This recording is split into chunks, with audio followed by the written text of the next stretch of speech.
In Vietnam this week, President Barack Obama spoke in support of the free trade agreement called the Trans-Pacific Partnership.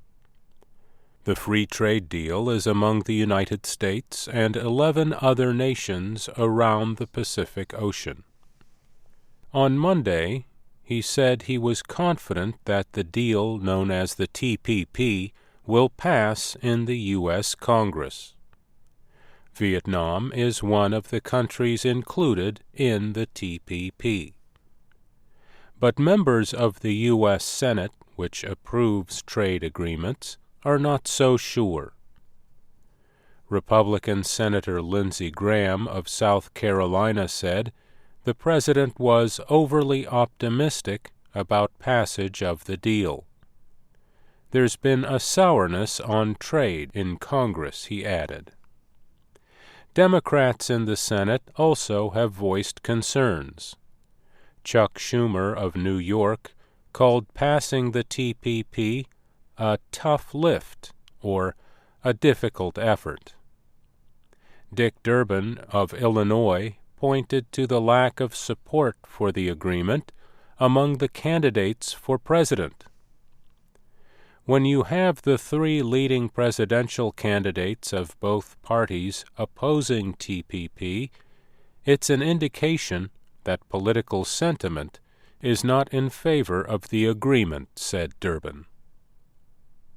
Democratic Party candidates Hillary Clinton and Bernie Sanders and Republican Party candidate Donald Trump have said they oppose the TPP trade deal. Some labor unions, environment groups, and human rights groups also strongly oppose the deal. The TPP was created to reduce import taxes, such as tariffs, which are considered barriers to trade. It also puts in place rules for trade and enforcement. Partners include Japan, Canada, Australia, Mexico, and Vietnam. The 12 countries that signed the agreement make up about 40% of the world's economy.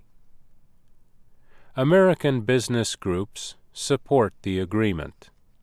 Democratic Senator Mark Warner of Virginia supports the TPP. There are winners and losers in every trade deal, he said. Many problems linked to trade with China, such as job losses, have already taken place, he said. The TPP, he noted, does not deal with China trade. Supporters of the TPP want Congress to vote on the agreement after the November elections. That is a possibility, according to Republican Senator Orrin Hatch of Utah. But Hatch is unsure about the TPP. He said, "I think Republicans do want to support it, but there need to be some changes." Hatch is not happy about the length of time U.S. companies would keep exclusive rights to their drug and biological products. These include drugs and genetically engineered products. The most problematic area is the data exclusivity provision of only 5 years, the senator said. We need to solve some of these problems, but I think they are solvable, he added. Partner nations signed the TPP in February in New Zealand after years of negotiations. I'm Mario Ritter.